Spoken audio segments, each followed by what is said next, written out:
Hola, bienvenidos al canal de materiales de construcción.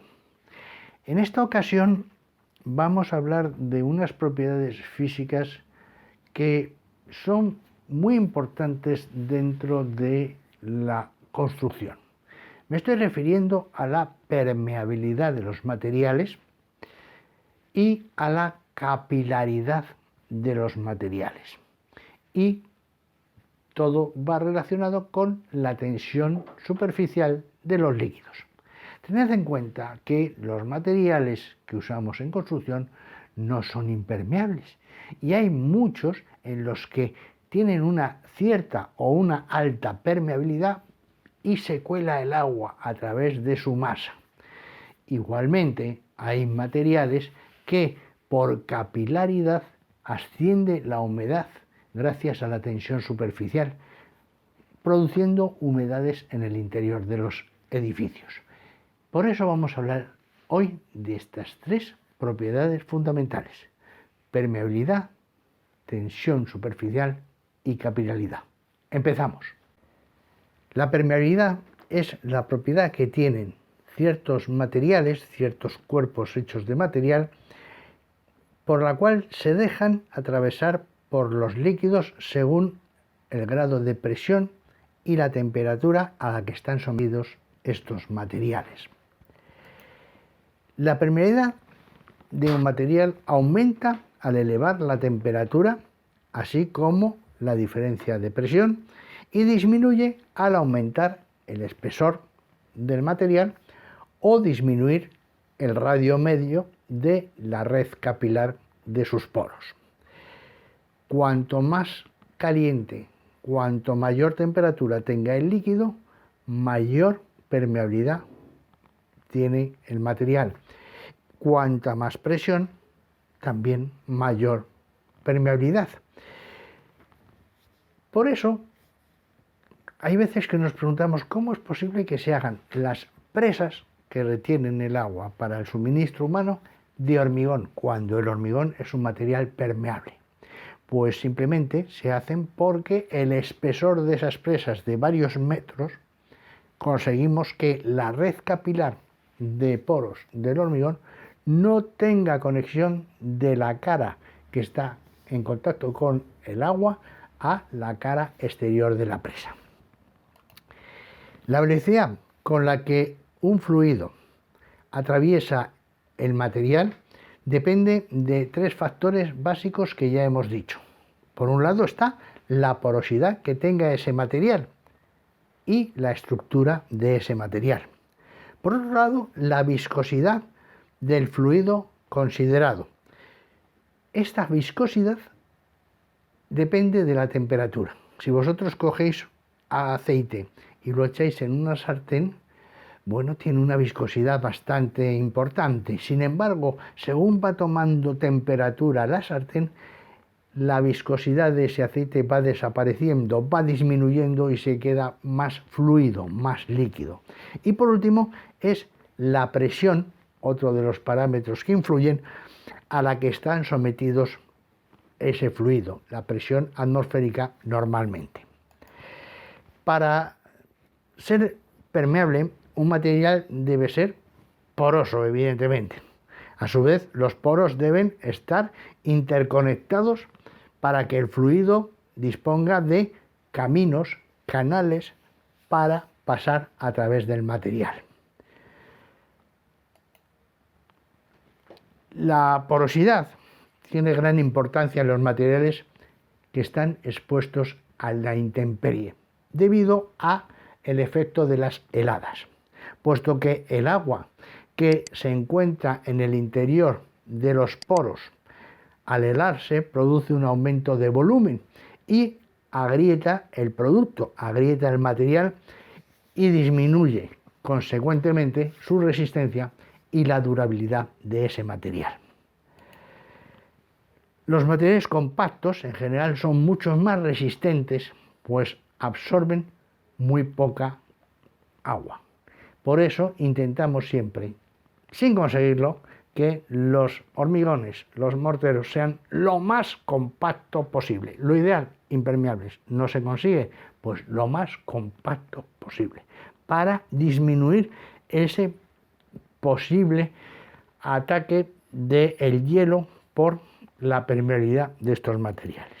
La permeabilidad se mide mediante el permeabilimétro, que es un aparato compuesto por un recipiente como una olla, cerrado herméticamente, donde tiene una salida de líquido, la cual es taponada, es cerrada por el material que se quiere ensayar. En este caso se está cerrando la salida con una baldosa, por ejemplo, de cemento.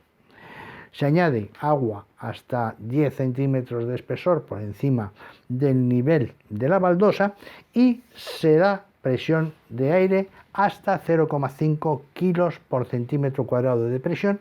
Se mantiene durante 48 horas. Si durante este tiempo el agua no ha pasado a través de la probeta, se aumenta la presión hasta que la probeta sea atravesada por el agua. El material le convertimos en permeable. El resultado se indica por el valor de la presión expresado en kilopondios o kilogramos partido por centímetro cuadrado que ha producido el paso del agua del material, y también expresamos el tiempo que ha tardado en producirse esa permeabilidad. También se determina la permeabilidad del hormigón mediante el ensayo que especifica la norma UNE en 12.390 del año 2020. Se denomina ensayo del hormigón endurecido, profundidad de penetración del agua bajo presión. Os dejo ahí arriba el link del vídeo que trata esta cuestión en el tema de hormigones. Resumidamente, el fundamento de esta determinación de la profundidad de penetración de agua bajo presión: se aplica una presión de agua a la superficie del hormigón endurecido. A continuación se divide la probeta por una rotura en dos mitades y se mide la profundidad en la que ha penetrado el agua dentro del material. La forma de la probeta, las probetas, que suelen ser tres, deben ser cilíndricas o cúbicas o prismáticas, pero siempre que la dimensión mínima de la superficie de la probeta que se va a ensayar sea superior a 150 milímetros, igual o superior a 150. Ahí tenéis aquí al lado una foto de una probeta cilíndrica típica de hormigón de 150 milímetros de diámetro y 300 milímetros de altura, que está metida dentro de este aparato para inyectarle por la parte inferior agua a presión. El equipo de ensayo, pues es un equipo adecuado de modo que la presión del agua pueda actuar sobre la zona a ensayar y que permita la lectura continua de la presión que se aplica. Se debe realizar un correcto sellado impermeable de caucho u otro material para evitar las fugas de agua y mantener la presión adecuada. La tensión superficial y la capilaridad son dos parámetros también importantes, o dos propiedades físicas importantes y relacionadas con la permeabilidad.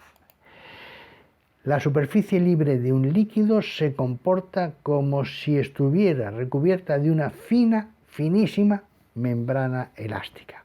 Ahí veis en esta foto de aquí al lado a un insecto, se llama zapatero, aunque en realidad se llama Herris lacustris, que, como veis, apoyando sus patas sobre el agua, no se hunde, sino que esa finísima membrana elástica que forma el agua es suficientemente resistente para que el animal pueda correr por la superficie sin hundirse. A esta propiedad se le denomina tensión superficial de los líquidos. La tensión superficial es la acción de las fuerzas moleculares en virtud de la cual la capa exterior de los líquidos tiende a contener las moléculas superficiales del líquido dentro de la mínima superficie. Fijaros en esto. Las moléculas que se encuentran en el interior de un líquido están sujetas a fuerzas que actúan en todas las direcciones. Ahí tenéis un recipiente y veis que las dos moléculas que hemos dibujado en la parte de abajo están sumergidas en el líquido y tienen fuerzas que actúan en todas las direcciones. Sin embargo, las moléculas que se encuentran en la superficie del líquido solo actúan fuerzas horizontales y fuerzas hacia el interior del líquido. Así se forman películas elásticas finísimas. En un fluido, cada molécula interactúa con las que tiene alrededor y además con las que tiene alrededor muy próximas a ella. El radio de acción de las fuerzas moleculares es relativamente pequeño, abarca a las moléculas más colindantes, más vecinas, más cercanas. La superficie de un líquido se comporta siempre como una fina membrana elástica, tensión superficial. ¿La tensión superficial de qué depende? Pues más o menos parecido a la permeabilidad. Depende de la naturaleza del líquido, viscosidad del líquido, depende del medio que le rodea, presión, y depende de la temperatura de ese líquido. La tensión superficial de algunos líquidos a 20 grados centígrados, pues las tenéis ahí. Se expresan en newton partido por metro.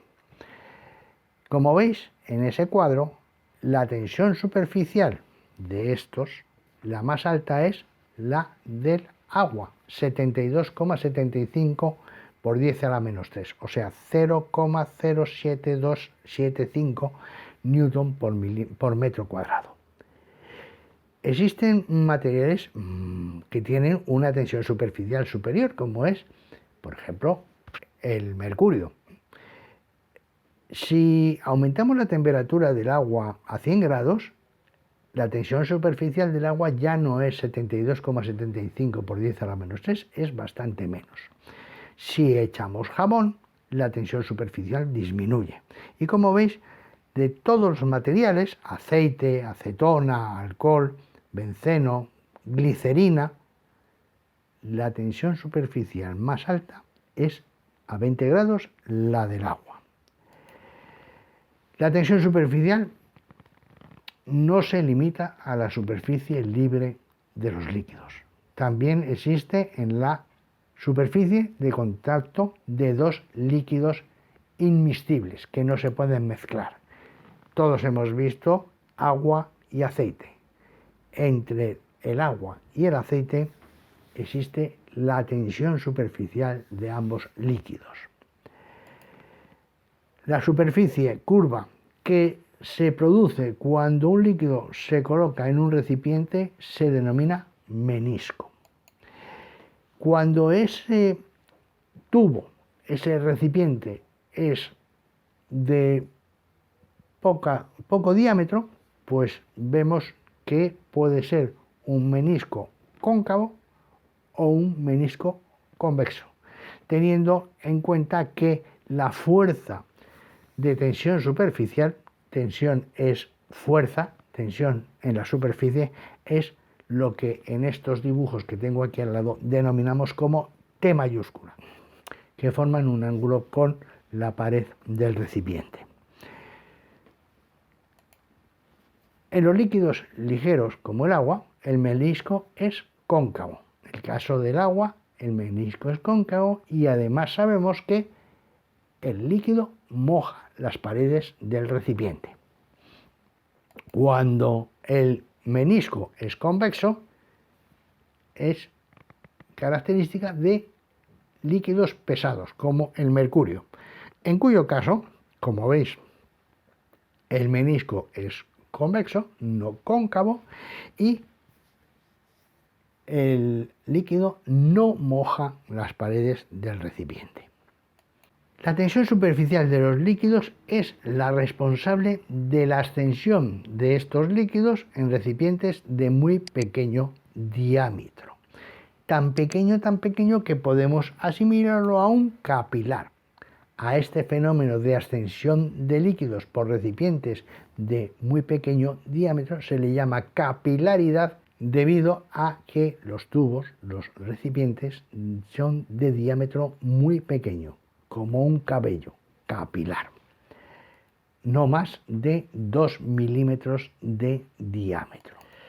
La capilaridad es la propiedad de un cuerpo sólido de atraer y ascender y hacer subir a través de su masa el líquido que moja una de sus caras.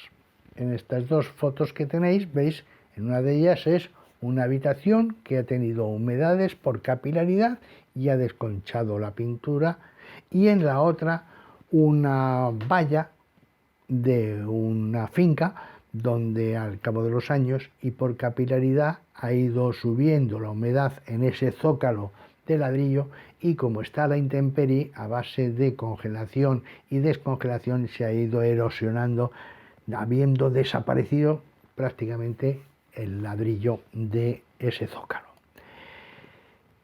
En tubos capilares se puede calcular la altura de la columna de líquido que se va a producir. En tubos capilares podemos medir cuál es la altura a la que va a llegar esa humedad por capilaridad dentro de una habitación. Ahí tenéis el esquema donde T es la tensión superficial, θ es el ángulo de contacto y delta es la densidad del líquido.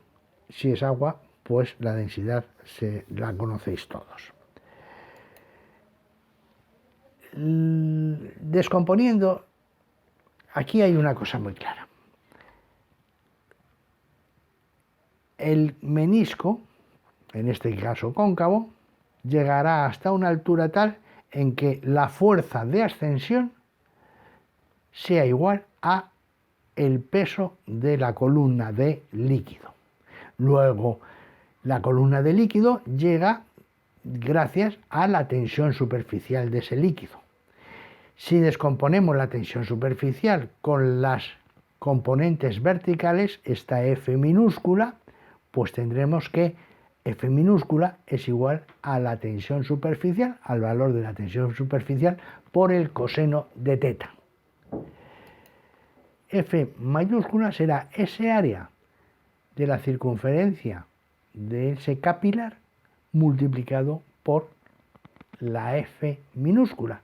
Es decir, hay tantas Fs minúsculas repartidas en todo el perímetro de ese capilar. Luego es 2pi por R y por F. Si sustituimos F por la tensión superficial, será 2pi R por T coseno de θ. Por otro lado, el peso de la columna de líquido, de agua en este caso, de líquido, será W, que es el área de la base, pi r cuadrado, por la altura h y por la densidad del líquido. ¿Cuándo parará y se formará el menisco? Cuando la fuerza debido a la tensión superficial sea igual a la fuerza debida al peso de la columna de líquido. De tal manera que 2pi r por la tensión superficial coseno de θ tendrá que ser igual a pi r cuadrado por h y por la densidad del líquido. En este caso, h, la altura a la que va a llegar la humedad en nuestra pared, en nuestra habitación, será, despejando de esta ecuación h, me queda como 2 por la tensión superficial por coseno de θ, dividido por r por la densidad del líquido. Veamos un ejemplo. Calcular la altura h de ascensión del agua por capilaridad, que alcanzará el líquido de un capilar de 2 milímetros de diámetro, siendo la densidad del líquido de 1 gramo por centímetro cúbico. Y que la fuerza originada por la tensión superficial de ese líquido en ese recipiente es de 0,043 newton. La componente F es la resultante de la suma de todas las F's pequeñas que tiene ese capilar, que corresponde a T por coseno de teta. El volumen de la columna de agua será el área de la base por la altura de esa columna de agua que ha ascendido, pi r cuadrado por h. Pi 314, r cuadrado es 1 milímetro al cuadrado, ya que el capilar tiene 2 milímetros de diámetro, y h es nuestra incógnita. Por otra parte, el peso de la columna de agua, W, será el volumen antes hallado, el volumen de la columna de agua, multiplicado por la densidad del líquido. 314 por h por 10 elevado a la menos 5, para expresarse todo en newton, para poderlo comparar con la tensión superficial o la resultante de la tensión superficial, que es de 0,043 newton. Ya hemos dicho que el peso de la columna de agua que ha ascendido tiene que ser igual a la fuerza originada por la tensión superficial en el capilar. Luego, pi, que es 314, por la densidad del líquido, que es 10 elevado a menos 5, expresado en newton milímetro cúbico. Y h tiene que ser igual al valor de F, 0,043 newton. H será igual a 0,043 dividido por 314 y por la densidad del líquido, de tal manera que la ascensión que va a llegar la humedad en ese capilar será de 1.369 milímetros, que es aproximadamente 1,37 metros. A 1 metro y 37 centímetros llegará la humedad en ese capilar. Si ese capilar, igual que otros millones de ellos, están en la pared, la humedad nos llegará en la pared a una altura de 1,37 metros de altura. 3 conceptos básicos, pero muy importantes, porque uno de los grandes problemas que se tienen dentro de la construcción es las humedades. Y son francamente complicadas el minimizarlas o eliminarlas, que es lo ideal. Existen muchos sistemas para reducir o quitar esas humedades, pero son sistemas muy complejos, muy laboriosos y costosos.